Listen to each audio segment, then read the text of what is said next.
오늘 저는 은혜 받은 이후에 지난주간 집회를 통해서 하나님이 허락하신 축복하신 집회에 저와 여러분들이 참석하신 분들은 또 예배에서 하나님의 큰 은혜를 받지 않았습니까? 그래서 은혜를 받은 후에 이제 은혜를 받았으니까 그 은혜를 받은 이후에 우리는 어떻게 해야 되겠는가에 대해서 주님이 하신 모습을 통해 몇 가지 교훈을 생각해 보도록 하겠습니다. 오늘 여러분 홍수환 선수의 영상을 보셨죠? 1977년도 11월 달 있었던 경기입니다. 이런 콘투 경기를 무엇으로 예배 시간에 방영을 하는가? 그게 아니고요. 저와 여러분도 여러분 쓰러졌지만 다시 일어서기를 바라는 마음이 있기 때문에 이 영상을 방영을 했습니다. 이때 이 파나바의 카라스키아 이 선수 다 이겨놓은 경기 아닙니까? 다 끝난 거죠, 경기가. 그런데도 3위전에서 오히려 다운이 됐습니다. 그때 카라스키아는 지난날을 회고하면서 이때 국민들이 너무너무 실망을 많이 했다는 거예요. 그러나 본인은 이 경기를 통해서 큰 깨달음이 있었다고 합니다. 그건 바로 포기하지 않는 정신. 이 포기하지 않는 정신을 홍수환 선수한테 배웠다는 거예요. 그래서 그는 이 이후에 콘투 경기를 콘투 선수의 삶을 정리하고 정치에 입문했습니다. 정치라는 것이 험한 것 아닙니까? 그래서 정치에 입문해서 이때 배운 포기하지 않는 정신, 이걸 가지고 시장도 당선됐고 또 시의원도 당선되고 그리고 국회의원도 당선되고 그런 정치에서 큰 성공을 이루었습니다. 그리고 이때 경기 1977년도 경기 이후에 40년 홍수환 선수가 40주년 기념 행사를 한국에서 할 때 이 선수를 카라스키아 선수를 초청을 했어요. 그런데 카라스키아가 왔습니다. 그래서 홍수환 선수하고 서로 인사하는 장면도 있습니다만은 만약에 내가 패배를 했다면 저쪽 나라에서 불렀다면 갈 수 있겠는가? 그런데 저쪽 선수는 패배하고서도 왔어요. 그러면서 신문에 기사가 된 것을 본 적이 있습니다. 오늘 저와 여러분도 지난 2년 반에 걸쳐서 코로나라고 하는 바이러스에 아주 강펀치를 받은 거죠. 강펀치. 그래서 거반다 다운된 분들이 많습니다. 육체적으로 다운된 분도 많고 거기다가 영적으로 신앙적으로 다운된 분들도 더 많습니다. 공식적으로 순결신문에 보면 공식적으로 한국교회에 10,000개가 문을 닫았다 그러니까 완전히 신앙적으로 교회가 완전히 다운돼 버리고 만 거죠. 그리고 여러분 특별히 지금 우리 삶의 저와 여러분 삶의 울타리라고 하는 이 국가도 지금 다운된 부분들이 많지 않습니까? 정치, 경제, 또 외교 이런 모든 면에서 지금 우리는 아주 다운된 부분도 있고 다운 직전도 된 여건도 있고 그렇습니다. 그렇기 때문에 이제 우리 교회적으로도 성도 여러분들도 그렇고 우리 사회와 국가적으로도 다시 포기하지 않고 일어설 필요가 있습니다. 일어설 필요가 있다는 거죠. 제 동기 가운데 저하고 아주 공부할 때 절친했던 친구 가운데 하나가 일찍 국내 목회를 정리하고 필리핀에 가서 지금 선교 사역을 하고 있는데 필리핀이 여러분 덥지 않습니까? 일단 더우면 사람이 지치는 거죠. 처음에 용기를 가지고 떠나는데 이제 벌써 오랜 시간이 지나니까 사람이 자꾸 지치고 또 낯선 문화권에 가서 선교하는 것이 결코 쉽지가 않고 그래서 완전히 낙심되어 있었는데 그분이 제가 이 영상을 우리 동기들 그 모임의 카톡방에다 올려놨더니 이 친구가 이걸 봤어요. 이 영상을 봤어요. 홍수환 선수가 완전히 넘어지고 다시 일어나는 영상을 보고 자기가 큰 용기를 얻었다. 자기가 굉장히 지금 낙심 가운데 있었는데 다시 일어서야 되겠구나 하는 마음을 가지고 그렇게 용기를 얻었다고 감사하고 저한테 일부러 연락이 왔어요. 조 목사님이 좋은 영상을 보내줘서 자기가 낙심 천만한 중에 다시 용기를 얻게 돼서 너무 감사하다, 그런 연락을 제가 받았었습니다. 오늘 이 본문의 말씀이 기록되어 있는 당시만 해도 여러분 당시가 굉장히 사람들의 마음이 낙심이 컸었죠. 정치적으로도 임금 같지 않은 임금 분봉왕 헤롯이 다스리고 있었고, 또 경제는 말할 것도 없고 로마가 다스리면서 좋은 것들은 다 수탈당하고 사람들이 가난에 허덕였던 여건이었고, 또 그리고 종교적으로도 누구 바라보고 의지하고 믿을 사람이 없었던 거예요. 그러죠. 종교적으로만이라도 좀 위로를 받았더라면 좀 용기를 가졌을 텐데, 당시에 세례 요한이 임금이었던 분봉왕 헤롯의 비밀리를 책망했다가 참수를 당하지 않았습니까? 그러니까 이제 더 이상 누구 바라볼 사람도 없는 거예요. 그런 기가 막힌 어두운 여건에서 예수님께서 베스다 들판에서, 예수님이 원래 북부 갈릴리 호수를 중심해서 선교를 하지 않았습니까? 전도하시고. 그런데 이 갈릴리 호수 가운데서도 맨 위에 부분에 있는 가버나움이 예수님의 선교 본부였었던 거죠.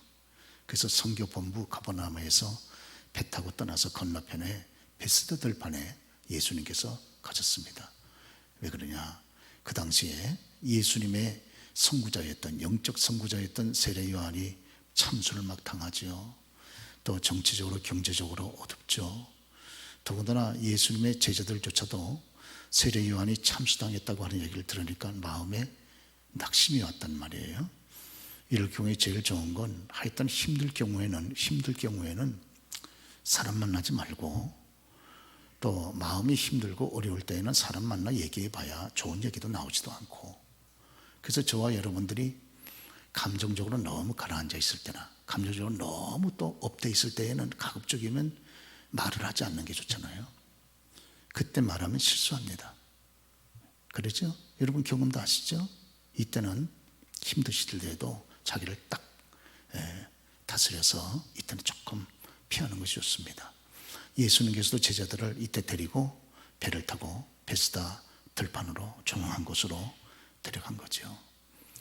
그래서 거기에서 위로도 하고 또 좀 쉬면서, 아무래도 육체를 가지고 있는 인간이니까 또 육체와 정신은 유기적으로 연결되어 있으니까 육체가 좀 쉬면서 마음도 좀 쉬고, 또 그러면서 또 하나님 앞에 좀 조용한 시간에 좀 더 기도하면서 영적으로도 새 힘도 얻고, 이러면서 좀 새로운 힘을 이렇게 갖기 위해서 주님께서 배려하신 것인데, 그때 이때의 여건이 그렇게 주님과 제자들이 편히 쉴 만한 여건이 아닙니다. 왜? 백성들이 너무 목자 없는 양과 같이, 우리 주님께서 모인 무리를 향해서 목자 없는 양과 같다 그러지 않았습니까? 여러분, 목자 없는 양은 그대로 그 자체가 죽음입니다. 왜? 양은 자기를 보호할 만한 것이 아무것도 없으니까. 눈이 좋아야 보고 미리 보고 도망을 갈 수나 있지, 다리가 좀 힘이 있고 길어야 어디 원수가 나타내도 도망이라 갈 수 있지 않습니까? 양은 눈도 안 좋지, 자기를 방어할 수 있는 힘도 없지, 거기다 뿔도 없잖아요. 쳐들어오면 공격도 못하지. 그러죠? 그리고 심성은 또 양이니까 착하고, 하나 고집만 세요. 고집만. 양은 고집만 셉니다. 되게 선하신 분들이 고집이 좀 세잖아요. 그러죠? 우리 교회는 빼고. 이래가지고요, 주님이 너무 마음에 안 든 거예요. 또 백성들도 어디 의지할 데가 없으니까 이제 주님에게 관심이 집중되지 않았습니까? 주님이 베스다 들판으로 제자들과 데리고 가셨다는 얘기를 들은 거예요. 그러니까 백성들은 갈릴리 호숫가를 삥 둘러가지고 걸어서 도보로 주님에게까지 찾아온 겁니다. 왜? 의지할 데가 없으니까. 영적으로도 정신적으로도 육신적으로도 의지할 데가 없으니까 주님에게 희망을 두고 찾아온 거예요. 주님께서 그들을 보시고 하루 종일토록 주께서 하나님 말씀을 전했습니다. 우리 성경에 보면 하나님 말씀을 전했다 그랬죠? 마가복음 6장 33절 보니까 예수께서 나오셔서 그 큰 무리를 보시고 그 목자 없는 양 같음을 인하여 불쌍히 여기서 여러 가지로 가르치시더라. 주님이 하루 종일 또 그들이 가르친 거예요. 그래서 낙심하고 용기를 잃고 있는 그 백성들에게 마음에 희망과 용기를 준 거예요. 하나님 말씀이 부딪혀올 때 우리가 희망을 갖고 용기를 갖지 않습니까? 그리고 그 중에 병든 분들이 많았습니다. 병든 분들은 삶을 완전히 포기하기가 쉬운 거죠. 정말 희망을 잃고 이런 분들을 일일이 주님께서 고칠 자들을 다 고치셨어요. 주님이 장정만 5천 명 여성과 어린아이 하면 그 수를 알 수 없는, 정확히 알 수 없는 그 많은 무리 가운데 병든 분들, 사람이 병이 있고 육체만 병입니까? 육체는 번듯한데 내면세계가 병든 분들이 더 많잖아요. 그러죠? 이건 육체는 번듯한데 이거는 건강한 사람의 병자예요. 완전 병자. 말하는 거 보고 행동하는 거 보고 움직이는 거 보면 완전 병자입니다. 그러죠? 그런 병든 정신, 병든 영혼이 있으니까 그런 육체적인 삶의 모습들이 나타나는 거 아니겠어요? 주님께서 그분들을 다 고치셨어요. 왜? 주님은 창조주시니까. 그렇죠? 그래서 다 고치셨습니다. 그러니까 얼마나 위로와 용기와 힘을 얻었겠어요? 그런데 사람이 육체를 가지고 있는 존재라 우리의 내면세계 영혼은 하나님 말씀만으로도 배부를 수 있지만 우리의 정신은 하나님 말씀만으로도 용기와 힘을 얻고 일어설 수 있지만 육체는 흙으로 되어 있으니까 흙에서 나는 걸 먹어야 힘을 얻잖아요. 그래서 우리 주님께서 특별히 제자들에게 너희가 먹을 것을 주어라 그러지 않습니까? 그때 주님의 축복의 원리를 아는 안드레가 주께서 축복하실 수 있는 마중물 음식을 찾으러 돌아다녔다 그랬죠. 저와 여러분들이 축복을 받기를 원하면 무조건 심어야 됩니다. 주님은 말씀 한마디로 다 만들 수 있어요. 그러나 주님은 그렇게 하기를 원치 않습니다. 저와 여러분들의 희생과 믿음과 감사로 심은 그것을 축복하사 물질 축복을 주기를 원하지 않습니까? 지난 시간에도 말씀드렸지만 펌프 우물에서 밑에 어마어마한 지하수를 퍼내려면 이끌어낼 수 있는 마중물을 집어넣고 펌프를 움직여야 되겠다고 말하지 않았습니까? 그런데 어마어마한 하나님의 무궁한 축복을 받기를 원하면서도 마중물과 같은 우리의 감사와 희생을 부으려고 안 그런단 말이에요. 그러니까 신자가 어려운 거예요. 물질적으로 신자가 저와 여러분의 하나님의 아버지신데요, 아버지가 뭐 가난합니까? 우리 아버지가 무능합니까? 가난합니까? 인간 아버지는 무능할 수 있어요. 인간 아버지는 경제적으로 모든 면에서 무능할 수 있지만 하나님은요 전능하신 그분이 친자녀인 저와 여러분들 가난하게 하는 것이 하나님의 기쁨입니까? 주고 싶어가지고 하나님의 마음이 불타고 있는데, 그런데 하나님의 이 축복의 원리가 있단 말이에요. 이 원리에 의해서 되어지잖아요. 그러죠? 주님의 축복의 원리는 먼저 믿음으로 마중물을 부으라는 거예요. 이거를 빌립은 믿음이 없으니까 그걸 모르니까 그 짓을 못했고, 안드레는 믿음이 있으니까 바로 군중 회중 속을 돌아다니면서 여러분 주님 앞에 혹이라도 드릴 것이 여러분 가운데 아직도 있는 분이 있습니까? 이 장년들은 벌써 배가 고프니까 다 잡수는 거죠. 그러나 한 어린아이가 오병이에요. 자, 여러분 하루 종일 그거 쥐고 있으면서 이 어린아이가 얼마나 먹고 싶었을까? 그 오병, 보리떡 5개, 별거 아닌데, 그리고 생선 같은 거, 조그만 생선 이런 거, 이런 2마리, 그걸 주머니에 넣고 꼼지락꼼지락 만졌다 뺐다 만지다 뺐다 얼마나 먹고 싶었을까? 하루 종일 그 빈들판에서 그러잖아요.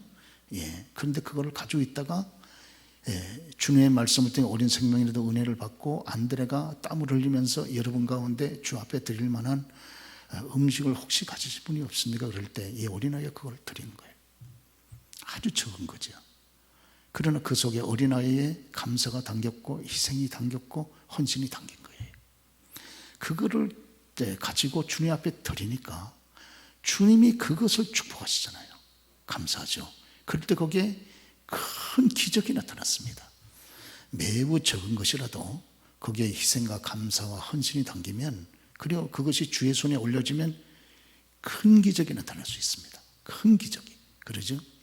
그렇기 때문에 오히려 저와 여러분들이 물질적으로 참 배고프고 어려울 때 그때 우리가 정신을 딱 차리고 주께서 내게 힘 주신 대로, 주께서 내게 복 주신 대로 비록 매우 적은 것이라도 주의 말씀을 따라 주 앞에 심을 필요가 있어요.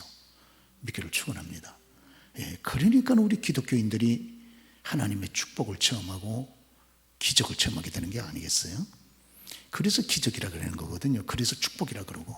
그러죠? 하나 더하기 하나는 둘이다. 이러면 그게 무슨 기적이에요? 그러죠? 그러나 다섯 더하기 둘은 5,000명이 먹고 12광줄에 남았다. 그러니까 기적인 거지. 그러니까 하나님의 축복이라고 우리가 찬송하고 여러분 우리의 마음에 용기와 희망과 위로를 받는 거 아닙니까? 할렐루야. 그러시죠? 아니에요, 여러분. 그 어려운 분들이 있을 수 있어요. 물질적으로. 특별히 물질적으로 어려우신 분들은 제 말을 잘 들으셔야 됩니다. 여러분들이요, 하나님께서 축복하실 수 있는 마중물을 주 앞에 부으셔야 돼요. 그렇죠? 신자들은 어려울 수 있지만 어려움이 여러분 평생 가지 않습니다. 하나님이 어려움을 능히 극복할 수 있는 위대한 비결을 우리에게 말씀해 주셨어요. 그러죠? 주님이 전능하신 분이고 그분이 바로 나의 친아버지라면 저와 여러분의 물질 문제를 해결 못하겠습니까? 그건 말이 안 되는 거지. 그건 말 자체가 안 되는 거지. 아버지는 부자 아빠고 자식은 가난한 자식입니까? 말 자체가 되질 않아요. 그런 성립 자체가 되질 않습니다. 그러잖아요. 인간도요. 인간도 부자 아빠 만나면 자식이 덕보잖아요. 아빠 잘 만나가지고 자식들이 덕보는 거 아닙니까? 인간도. 하물며 전능하신 하나님을 우리가 잘 만나는데 자식된 저와 여러분들이 맨날 헉헉댈 이유가 조금도 없어요. 대신 하나님께서 말씀하신 대로 축복의 원리를 우리가 믿음으로 받아들이고 순종할 필요가 있습니다. 그러죠? 그래서 주께서 이렇게 말씀한 대로 마중물의 여러분 믿음의 헌신이 우리 가운데 있어야 된다는 거예요. 그렇죠? 어린아이들은 하찮은 것, 오병이요, 그 냄새나는 것. 그래도 그 속에 어린아이의 희생과 감사가 있을 때 비록 적은 것이라도 주께서 받으시고 축복하시니까 와, 5,000명 다 하면 한 2만 명 가까이 되는 그 어마어마한 무리가 먹어도 단 한 사람도 빼놓지 않고 다 배불리 먹고도 또 12광줄이 남는 거 보세요. 이런 기적. 이래야 좀 예수 믿을 맛이 났고, 이래야 막 찬송이 여러분 입에 붙어 있고, 이래야 감격이 있고, 막 여러분 이래야 우리가 이 위대한 기가 막힌 예수를 전하고 싶은 마음이 생기지 않겠습니까? 할렐루야. 그러시죠? 그러니까 우리 예수님이 가는 곳마다 인산인해 이 엄청난 사람 무리들이 모인 것은 이런 은혜를 체험한 사람들이 이스라엘 전국으로 흩어져서 이 소문을 퍼뜨렸기 때문에 예수님은 가는 곳마다 밟힐 정도로 많은 무리들이 따른 것이 아니겠어요? 그렇습니다. 오늘 이 베스다들 반에 이 성회 집회에 참석했던 분들은 정말 주 앞에 나올 때는 힘들고 어려운 가운데 나왔을지 몰라도 그때 하나님의 은혜를 체험하고 마음에 큰 용기를 얻고, 얼마나 용기를 얻었을까? 하나님은 여전히 우리를 긍휼히 여기시는구나. 하나님의 전능하신 능력은 지금도 살아있구나. 거룩한 주님의 살아계신 전능하신 우리 하나님이 지금도 살아서 내 곁에 계시는구나. 그걸 백성들이 막 절절히 깨닫는 거예요. 막 절절히 그러잖아요.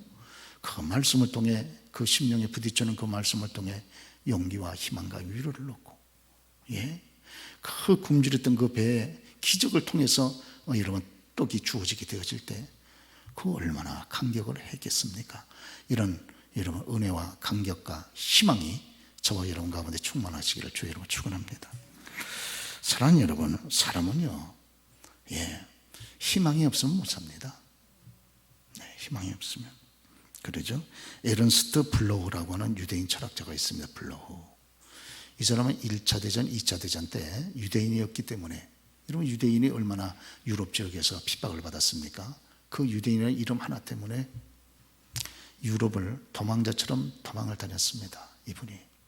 그러면서 스위스로 갔다가 여기로 갔다가 도망자처럼 정말 이런 절망적인 최악의 망명 생활을 한 거예요.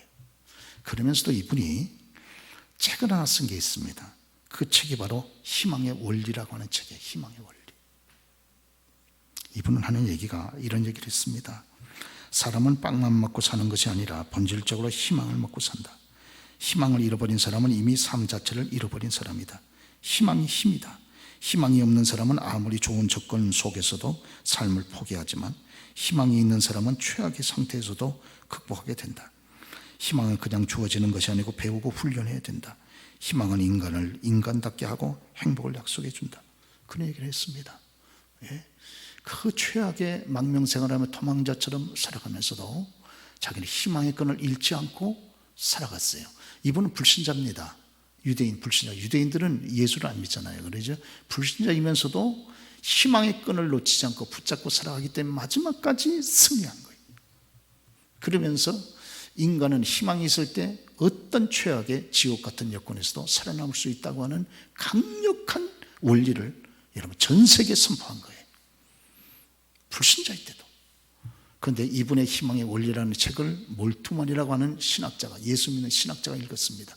그리고 몰트만이 세계적인 위대한 희망의 신학이라고 하는 신학을 제창했어요. 바로 이 몰트만이 이 불신자인 이 블로우가 쓴 희망의 원리라는 책을 쓰고 이걸 깨달은 거예요. 오늘 이스라엘 백성들이 베스다 들판에서 오병이어로 빵 먹고 배불렀기 때문에 그들에게 여러분 삶의 새로운 용기와 힘이 생겼습니까? 빵 먹으면 다시 또 배고파지지. 그게 아니고요. 빵을 먹으면서 자기들이 이런 기가 막힌 여건에서 여러분 살아 역사하시는 하나님의 궁율, 우리 하나님은 이렇게 지금도 나를 사랑하시는구나.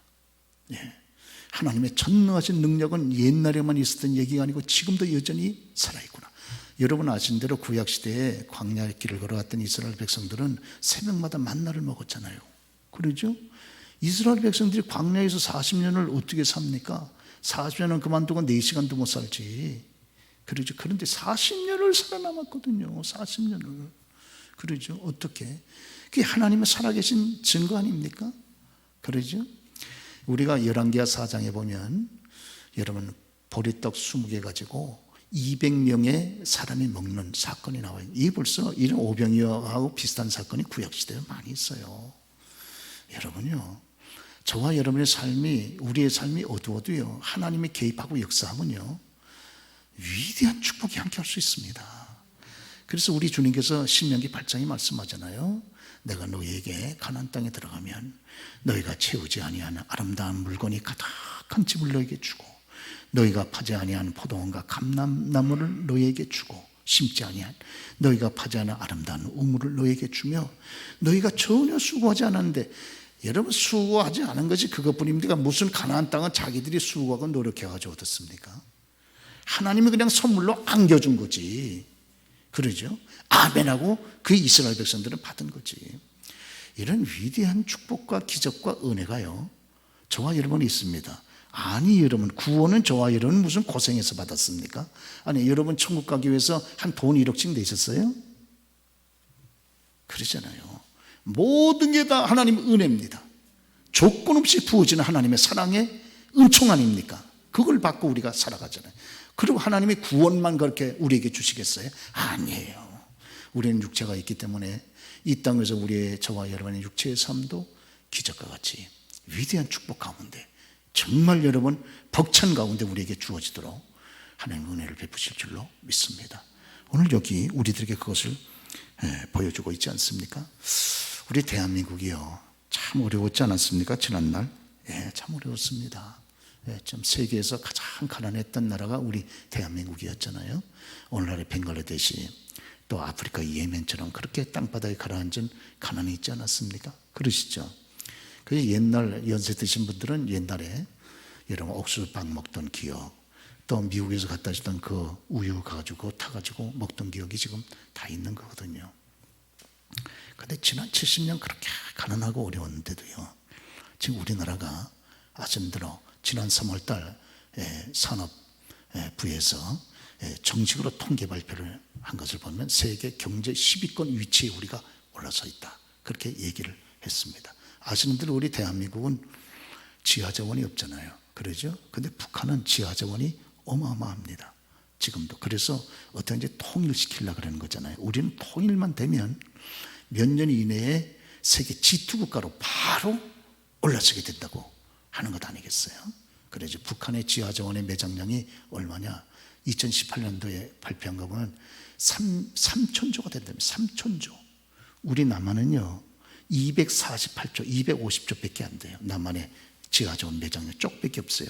그럼 북한은 땅만 파면 철입니다. 그런데 보세요. 여러분, 북한이 삼시세끼도 못 먹고 좀 배불리 먹는 게 소원일 정도로 저렇게 비극적으로 세계에서 가장 가난한 나라가 된 이유가 어디 있어요? 그러죠. 거룩한 하나님을 대적하고 기독교를 핍박을 하고 전부 성령을 들고 다니는 뭔 전부 수용소로 보내고 예배드리다 발각되면 즉시 여러분 처형을 해버리고 이런 악랄한 공산주의 무신론 악마의 체제가 저 나라를 지배하고 있기 때문에 저렇게 비극과 저주가 다가온 것이 아닙니까? 그러죠. 우리나라는요 지난 70년 동안 너무너무 가난하지 않았습니까? 6.25 사변 일제 30년 겪었죠. 조금 있다가 또 6.25 사변 겪었죠.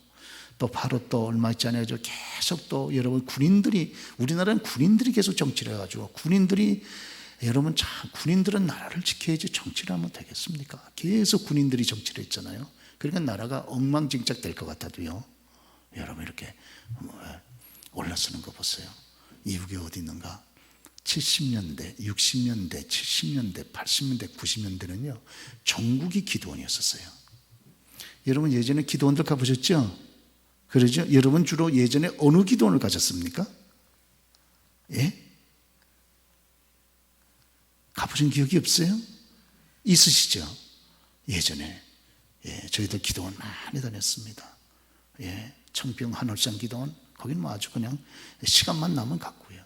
그러죠? 수원의 여기 칠보산 기도원, 시간만 나면 갔고요. 저는 특별히 중고등부 학생들 저 동두천 기도원에 많이 데리고 왔습니다. 우리 아이들. 그렇죠? 그래서 가서 기도원에 들어가서 하고, 또 툭하면 오산리, 파주 오산리 금식 기도원 거기 많이들 갔었잖아요. 전국이 기도원이었었어요. 많이 기도했습니다. 가서 얼마나 목이 쉬도록 기도하고 목이 쉬도록 기도하고 목이 쉬도록 찬송을 많이 하지 않았습니까? 그래가지고 하나님의 기적이 나타난 거 보세요. 우리나라는, 우리 대한민국이 가지고 있는 게 지하자원은 부존자원이 아무것도 없잖아요. 그런데도요 기술력 보세요. 이번에도 여러분 지난 8월 25일 날 애굽에서 원자력 수주 3조 원 했죠. 그러죠? 세계, 우리 대한민국 세계 최고의 원자력 원전 기술을 가지고 있지 않습니까? 막 지혜가 탁월한 거예요. 지혜가 탁월합니다. 2002년도 지금부터 20년 전에 세계에서 머리가 가장 좋은 사람들 IQ 검사를 했더니 그게 20년 전입니다. 그때 홍콩하고 싱가포르가 108입니다. 그리고 우리 대한민국이 3위로 106입니다. 그건 20년 전에 지금 조사했기 때문에 지금은요 한국이 최고입니다. IQ. 그리고요 우리 한국 분들의 IQ가요 유대인들보다 훨씬 뛰어나요. 유대인들은 20년 전에 조사했을 때 95밖에 안 됐어요. 미국도 95입니다. 그래도 불구하고요 유대인들이 세계 최강을 잘하는 거 보세요. 미국이 세계 최고의 초강대국이 된 거 보세요. 어디 있냐? 전능하신 하나님의 도우심이 함께하기 때문인 줄로 믿습니다. 그러죠. 그래서 우리 대한민국이 그렇게 땅바닥에 가라앉아 있지만 그렇게 기도 많이 하고 그렇게 하나님 앞에 모일 때마다 많이 울고 하나님 도와달라고 그렇게 주여 삼창, 그래서 우리가 주여 삼창이 생기지 않았어요? 주여 삼창. 그러죠. 이번에도 갈말성 기도 우리 원장님이시니까 주여 삼창하자 그래가지고 오래간만에 주여 삼창 소리 들어봤어요? 주여 삼창, 주여 막 주여 그래가지고 하지 않습니까? 그래가지고요 우리 대한민국이 드디어 여러분 하나님께서 하늘 문을 열고 지혜를 부어주시니까 우리가 살아난 줄로 믿습니다. 그러죠? 여러분 예수님이 살아계신 걸 믿습니까? 예수 그리스도는 어제나 오늘나 영원토록 동일하시다. 주님이 지금도 여전히 동일한 여러분에게 우리 가운데 계시지 않습니까? 그러죠? 어느 절이 기도원 옆에 있었다 그럽니다. 근데 그거는 동자승들이 많은 절이었다 그래요. 동자승 아시죠? 어린 시절부터 절에다가 집어넣어가지고 승려가 되기 위해서 교육받는 어린아이들이 동자승이잖아요. 근데 그 옆에 기도원이 있었어요. 그러니까 기도원이니까 얼마나 뜨겁게 기도를 했겠습니까? 크게 기도하고 또 크게 찬송을 하고 또 찬송 소리를 틀어놓고, 그러니까 이 동자승들이 어느 때서부터 이런 그 절에서 하는 연불은 마치 장송어 같아가지고 나무합이 타불 관세음보, 이게 어린아이들이 재미가 없잖아요. 그런데 이 찬송가는 재밌지 않습니까? 예수님 찬양, 예수님 찬양, 예수님 찬양 합시다. 이러니까 어느부터 동자승들이 연불을 외울 때 관세음보살, 관세음보살, 관세음보살 합시다 이랬다는 거예요. 그러니까 주제가 보니까 기가 막힌 거예요. 기가 막혀. 이게 노래가 밝고 활기차고 생기가 있고, 그러니까 어린아이들이 자연적으로 연불보다는 이게 더 곡조가, 리듬과 곡조가 활기차니까 다른 거 아니겠어요? 그러니까 주지스님이 보고 기가 차가지고 한 번은 동자승들 다 모이라 그랬습니다. 이놈들아, 너희들이 여기에서 장차 승려가 되려고 하는 사람들이 그 찬송과 곡조를 붙여서 그러면 되겠느냐? 그러니까 아무래도 안 되겠다. 너희 중에 누가 저 기도원 가가지고 저 찬송 소리 좀 꺼달라고 누가 좀 부탁을 드리고 오너라. 그러니까 아무도 동자승 가운데 가려고 하는 사람이 없어요. 그러죠? 예. 그러니까 이제 수지스님의 인상이 험해지지 않겠습니까? 그러니까 어느 동자승 하나가 손을 들더니, 스님, 제가 십자가를 지겠습니다. 그러니까